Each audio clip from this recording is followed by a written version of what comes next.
वेदों तथा श्रीमद् भगवद गीता का प्रचार करने वाले हमारे चैनल सनातन धर्म ज्ञान गंगा में आप सभी का स्वागत है। मेरे प्यारे कृष्ण भक्तों, सनातन धर्म ज्ञान गंगा चैनल के आज के वीडियो का विषय है शास्त्रों के अनुसार ईश्वर ने सृष्टि की रचना क्यों की है। आइए इसे हम विस्तार से सुनते और समझते हैं। जय श्री कृष्णा। मेरे प्यारे कृष्ण भक्तों, एक महासर्ग में 31 नील 10 खरब और 40 अरब वर्ष होते हैं।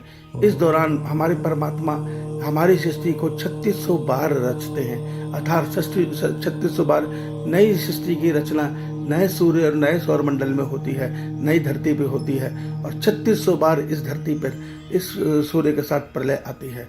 तो परमात्मा इस सृष्टि को बार बार इसलिए रचते हैं कि जो पिछले सृष्टि चक्र में जीवात्माएं मोक्ष पद तक नहीं पहुंच पाई हैं, अर्थात जिन्होंने अपने जन्म मरण चक्र को तोड़कर ईश्वर को नहीं प्राप्त किया है और उनके पाप और पुण्य के कर्म फल बंधन शेष हैं, वो जीवात्माएं दोबारा इस सृष्टि में भोग सकें और मनुष्य तन पाकर अपना कल्याण कर सकें। इस भावना से परमात्मा इस सृष्टि की रचना करते हैं और ये कर्म ऐसा है जो नित्य चलता है और चलता ही रहेगा।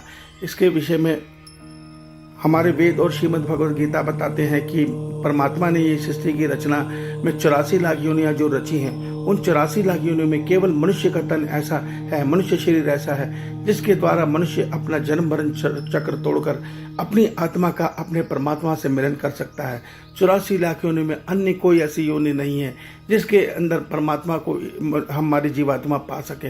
यहाँ तक कि देवताओं की योनि में भी ये जीवात्मा केवल कर्तव्य कर्म कर सकती है, वो कर्तव्य कर्म जिसके लिए परमात्मा ने उनको रचा है। अर्थात हमारे जो सृष्टि के कारक देवता है, अर्थात अग्नि, जल, वायु, आकाश, ये सब अपने अपने क्षेत्र में अपने परमात्मा की दी शक्ति के अनुसार परमात्मा के बनाए नियम पर बंध कर अपने अपने कर्तव्य कर्म में जीवन जीते हैं।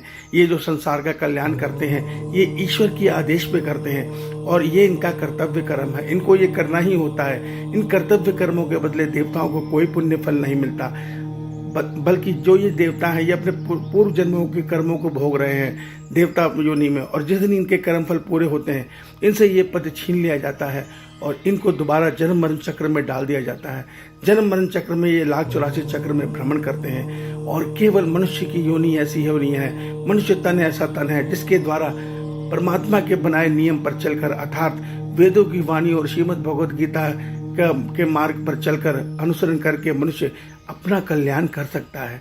मेरे प्यारे कृष्ण भक्तों, मगर ऐसी बहुत कम जीवात्माएं होती हैं कि जो इस मार्ग पर चलकर अपना कल्याण कर सकें। भाग्य सब मनुष्य अपने मन मर्जी आचरण से इस जन्म मरण चक्र में भटकते हुए 1,84 चक्र में दारुण दुख को भोगते हैं। बार बार मृत्यु का दुख, बार बार नए जन्म का दुख, बार बार नए नए शरीरों में नाना प्रकार की योनियों में जन्म लेकर नाना प्रकार के दुख भोगने का भोग हम सब जीवात्माएं भोग रही हैं।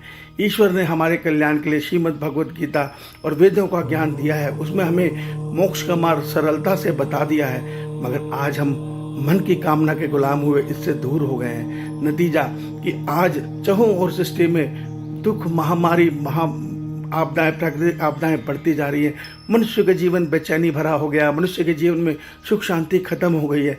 केवल एक अंधी दौड़ में सारा मनुष्य समुदाय भाग रहा है, किसी को कुछ हासिल नहीं हो रहा, सब जन्म मरण चक्र में भटक रहे हैं, सब कुछ एकत्र करते हैं और सब कुछ छोड़कर मर जाते हैं। संसार में रोग बढ़ते जा रहे हैं, मनुष्य की आयु घटती जा रही है, पाप, अनाचार, दुराचार बढ़ता जा रहा है। उसका कारण केवल एक है कि मनुष्य शास्त्रवाणी अर्थात श्रीमद् भगवद गीता और वेदों में बताए गए आचरण से दूर हो गया है और अपने मन मर्जी आचरण से अपनी मन की कामना पूर्ति के पीछे भाग रहा है। वो ईश्वर की भक्ति भी कर रहा है तो ईश्वर से संसार पाने की इच्छा में, संसार के सुख पाने की इच्छा में, ईश्वर से ईश्वर को पाने की इच्छा में मनुष्य की भक्ति नहीं है, मनुष्य के यज्ञ इस भावना से नहीं है, मनुष्य के व्रत इस भावना से नहीं है। वो केवल परमात्मा से संसार के सुख और संसार की सिद्धियां पाना चाहता है।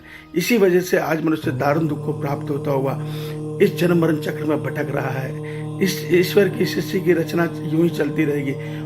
मनुष्य को अपना कल्याण करना है तो इस जन्म मरण चक्र को तोड़कर परमात्मा से मिलन करना है तो मनुष्य को वेदों और श्रीमद् भगवद गीता की वाणी को सुनना होगा, समझना होगा, इस पर अनुसरण करना होगा, तभी मनुष्य का कल्याण संभव है। ईश्वर आप सबका दिन मंगलमय करें, आपका दिन शुभ हो। जय श्री कृष्ण।